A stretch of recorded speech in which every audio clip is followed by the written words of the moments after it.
Hola amigos, ¿cómo están? Hoy día vamos a aprender acerca de phrasal verbs, que es un tema con el cual todos los estudiantes reniegan porque es un poco complicado de aprender, pero yo hoy día te voy a dar 4 características de los phrasal verbs que te van a ayudar a aprenderlos, a clasificarlos y no vas a tener después ningún tipo de problema, ¿sí? Sabes que acá he puesto 3 ejemplos, 3 verbos. ¿Qué es un phrasal verb en realidad?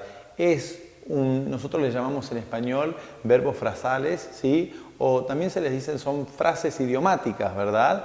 Que están formados de un verbo y una palabrita que generalmente suele ser o un adverbio o una preposición. Acá tengo, por ejemplo, el verbo look after, ¿sí?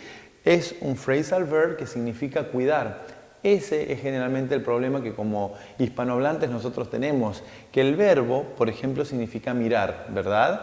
Y after es una preposición que significa después.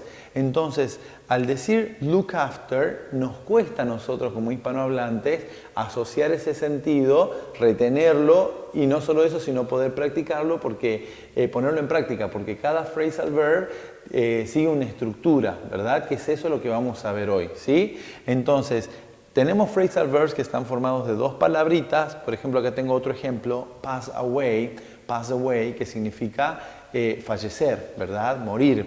Y pass, el verbo solo significa aprobar, inclusive pasar, ¿verdad? Y el away significa lejos. Entonces, acá está disociado el significado.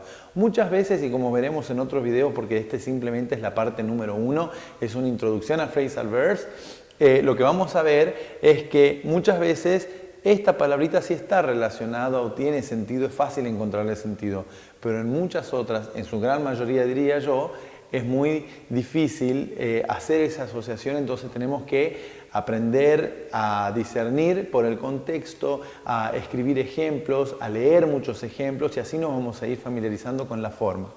Y a veces, y con el sentido, y a veces tiene el phrasal verb 3 partes. Está compuesto del verbo, después tiene una palabrita y otra más adverbio y una preposición, ¿sí? Que a esos que tienen 3 partes le decimos phrasal prepositional verbs, ¿ok? Pero vamos a ir a la primer característica de estos verbos.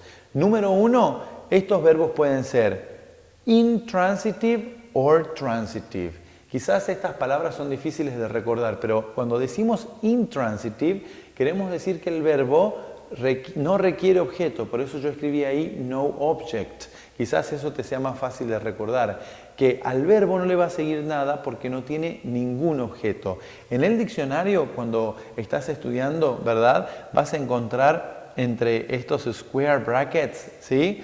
Vas a encontrar la I mayúscula, que significa que esta es una característica de ese verbo que estás buscando, que es intransitive, ¿sí? Por ejemplo, acá tengo un ejemplo. The ex-president has passed away. The ex-president has passed away. El expresidente ha fallecido. Después del verbo no hay nada, no hay ningún objeto. Entonces, muchos phrasal verbs se comportan de ese modo, es decir, no tienen nada después de su posición porque no requieren ningún objeto. La oración está completa y tiene sentido, ¿verdad?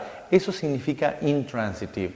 Pero la segunda característica de los phrasal verbs es que muchos de ellos pueden ser transitive, es decir, que tienen o necesitan un objeto para completar su sentido. Por ejemplo, aquí he puesto I have to look after my sister today. I have to look after my sister today. Tengo que cuidar a mi hermana hoy. Porque look after significa cuidar, requiere un objeto. Siempre cuidamos algo. Yo no puedo decir hoy cuidé. ¿Qué cuidaste? Surge inmediatamente como una pregunta, ¿verdad? Entonces, los verbos que son transitivos requieren un objeto. I have to look after my sister. Tengo que cuidar a mi hermana hoy. ¿Ok? Ahora, la tercera y la cuarta característica de los phrasal verbs tienen que ver con estos verbos que son transitive, ¿ok? ¿Por qué? Porque estos verbos pueden ser non-separable or separable. Es decir, voy a poder separar esta o no poder separar el verbo de la palabrita que le sigue poniendo algo allí en el medio. Mirá el ejemplo que puse acá. Dice, yo no puedo decir I have to look after my sister today, eso está perfecto.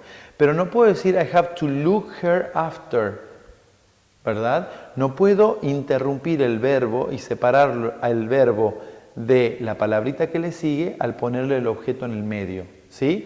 O no puedo decir to look my sister after, eso tampoco se puede decir. No hay una regla, desafortunadamente. A pesar de que yo te puedo dar un tip, por ejemplo, decirte que todos los verbos con after no se separan. Los phrasal verbs que llevan after no se separan. Entonces yo sí voy a poder decir I have to look after her, significando tengo que cuidarla a ella, or I have to look after my sister, ¿verdad? Pero nunca voy a poder, por ejemplo, en este caso, el verbo, los phrasal verbs que tengan after, nunca los voy a poder separar, ¿sí? Ahora, muchos verbos son separable, ¿verdad? En la mayoría diría yo, can you pick me up from the airport? Dice el ejemplo. ¿Podés recogerme o irme a buscar, ¿verdad? Del aeropuerto. Y entonces el verbo pick up, que sería pasar a buscar, recoger o buscar a alguien, ¿sí? Lo puedo separar. Can you pick me up? ¿Sí? ¿Qué necesito para poder separar este verbo? Tendría que haber un pronombre en su forma objetiva, ¿sí?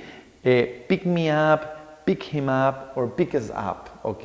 O en su defecto debería haber un sustantivo muy cortito. Podría decir, can you pick John up from the airport? Can you pick him up from the airport?